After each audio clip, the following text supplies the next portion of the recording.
આપણે અત્યારે જીપીબીએસ ની અંદર બ્રહ્મા કુમારીઝ નું પણ કહેવાય ને કંઈક સુખ શાંતિ અને રેડિયા વિશેનું કંઈક કામકાજ છે. તો આવો ભાઈને મળી અને થોડી વિગત જાણી. અહીંયા જીતુભાઈ જોશી પણ છે અને રેડિયો વિશે થોડી આપણને વાત કરશે, કઈ રીતે શું છે. ચાલો અંદર મળી અને જીતુભાઈને ચર્ચા કરીએ. કેમ છો જીતુભાઈ, મજામાં? બસ આપને મળી અને ખૂબ આનંદ થયો. મેં હમણાં બેન હારે થોડીક ચર્ચા કરી ને તો એ સૂત્રની અંદર લખેલું હતું કે સુખ શાંતિ સમૃદ્ધિ જે કઈ છે એના વિશે આપણે કઈક રેડિયો વિશેની કઈક ચર્ચા કરી. મેં કીધું હું અહીંયા આવું અને આ તમારો રેડિયો જે કઈ છે એની વિશે થોડી ચર્ચા કરો. સર, આ રેડિયો સાબરમતી જેની ફ્રીક્વન્સી 89.6 FM છે અને અમારું ટેગલાઇન તમે જુઓ તો ખુશ રહો આબાદ રહો છે. અત્યારે માણસને પાસે બધું જ છે પરંતુ જેને કહેવાય મેન્ટલ પીસ, સુખ શાંતિ નથી. એનું રીઝન શું છે? તો એનું રીઝન એ છે કે કદાચ આપણે આપણા વેલ્યુઝ ભૂલી ગયા છીએ, આપણા જે મૂલ્યો ભૂલી ગયા છીએ અને બસ એક ભાગીએ જ છીએ બસ. તો રેડિયો સાબરમતીનો એક એવો પ્રયાસ છે કે કોમ્યુનિટીને, સમાજને એ જે મૂલ્યો ભૂલાઈ ગયા છે એ મૂલ્યો પાછા ઉજાગર થાય. એટલે આપ જોશો અમારા રેડિયો સાબરમતીના જે પ્રોગ્રામ છે એ બધા જ પ્રોગ્રામ્સ દરેક વય જૂથને સેટ થાય એ પ્રકારના પ્રોગ્રામ છે. બહેનો માટે, ભાઈઓ માટે, બિઝનેસ માટે, ઇવન નાના બાળકો માટે. સાહેબ, આપણે જ્યારે નાના હતા ત્યારે આપણી દાદી કે આપણી મમ્મી આપણને વાર્તાઓ કહીને સુવાડતી હતી. એટલે એ વેલ્યુઝ હતી એ વાર્તામાં. પણ હવે જનરેશન ચેન્જ થઈ ગયું છે. હવે મોબાઈલ થી બચ્ચું સુવે છે. તો અમે લોકો એક એવી કોશિશ કરી છે કે એવો એક પ્રોગ્રામ છે કે જે રાત્રે બાળક એક સારી સ્ટોરી સાંભળીને સુવે. અને હવે કદાચ માને એટલો ટાઈમ નથી મળતો એટલે મોટી દીદી સંભળાવે છે અને એ સ્ટોરી બાળક છેલ્લો થોટ લઈને સુવે અને એની અંદર વેલ્યુઝ હોય. સ્ટોરીની અંદર એવું નથી કે રાજા રાણીની વાત કરીને સુવડાવી દીધું, એવું નથી. એની અંદરથી કોઈક વેલ્યુઝ હોય, કોઈક ગુણ હોય કે જે બાળક છેલ્લો વિચાર લઈને સુવે તો આવતીકાલે સવારમાં જ્યારે જાગશે ત્યારે એક પોઝિટિવ થોટ લઈને જાગશે. એટલે રેડિયો સાબરમતીનો એક એવો પ્રયાસ છે કે કોમ્યુનિટીને એક સારું એન્ટરટેનમેન્ટ મળે. કારણ કે એન્ટરટેનમેન્ટ વગર માણસ નથી રહી શકતો, પરંતુ should be crystal clear. A entertainment clear હોવું જોઈએ અને એના બેઝ ઉપર રેડિયો સાબરમતી કામ કરે છે.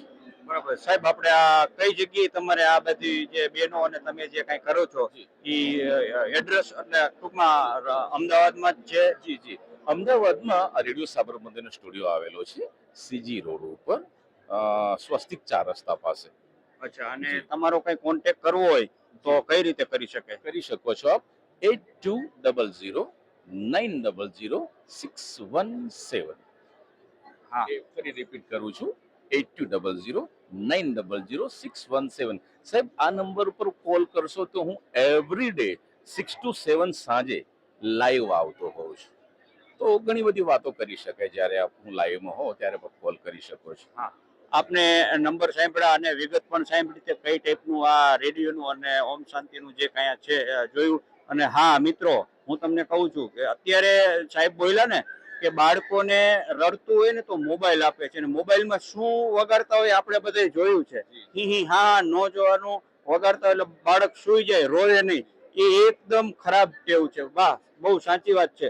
એટલે તમારા બાળકોને તમે આ રેડિયોની અંદર એપ આવતી હોય જે કઈ છે કોન્ટેક્ટ કરી અને આ બધા જે કઈ જોયું છે ને મનભાવ રસોઈ ઘર કે સમરસ જે કઈ છે એ બધી કહેવાય ને આત્મને લગતી બધી સ્ટોરી હોય છે.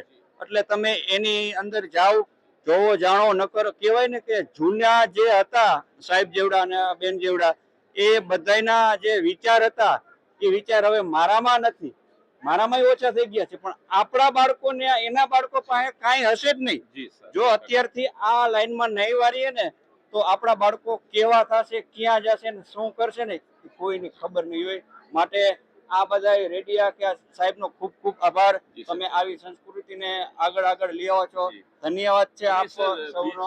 એક નાની વાત એ છે કે ઘણી બધી સારી એવી વાતો છે કે નવું જનરેશન ભૂલી રહ્યું છે, અથવા તો આપણે બહુ સરસ વાત કરી કે થોડા વર્ષો પછી એ બધી વાતોને ભૂલી જવાશે. પણ આપણા એ સંસ્કાર, એ મૂલ્યો કે જેના ઉપર આપણા બાપ દાદા વિધાઉટ એની એન્ટરટેનમેન્ટના સાધન વગર પણ એ લોકો હેલ્ધી અને હેપી લાઈફ જીવતા હતા. અત્યારે આપણી પાસે બધું જ છે હા. પણ કદાચ એ સુખ શાંતિ જે આપણા બાપ શાંતિ જ દાદા નથી. પાસે હતી એ નથી. તો રેડિયો સાબરમતીનો એક એવો પ્રયાસ છે કે વેલ્યુઝ પાછા આવે અને નવા જનરેશનની અંદર એ લોકો પણ જિંદગીને માણી શકે.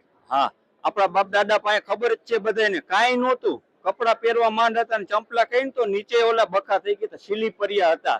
અત્યારે સંપત્તિ સૂટ બૂટમાં આપણે આપ્યા છે, પણ શાંતિ ક્યાં?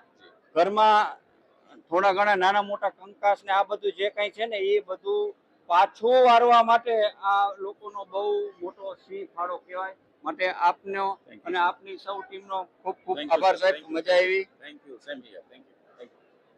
બસ આ જ રીતે આ વિડીયોને અને કહું હોય તો આ રેડિયોને પણ આ ચેનલમાં જોયા રાખો. આમાં નવું નવું શીખવા, જોવા અને જાણવા સૌને મળશે.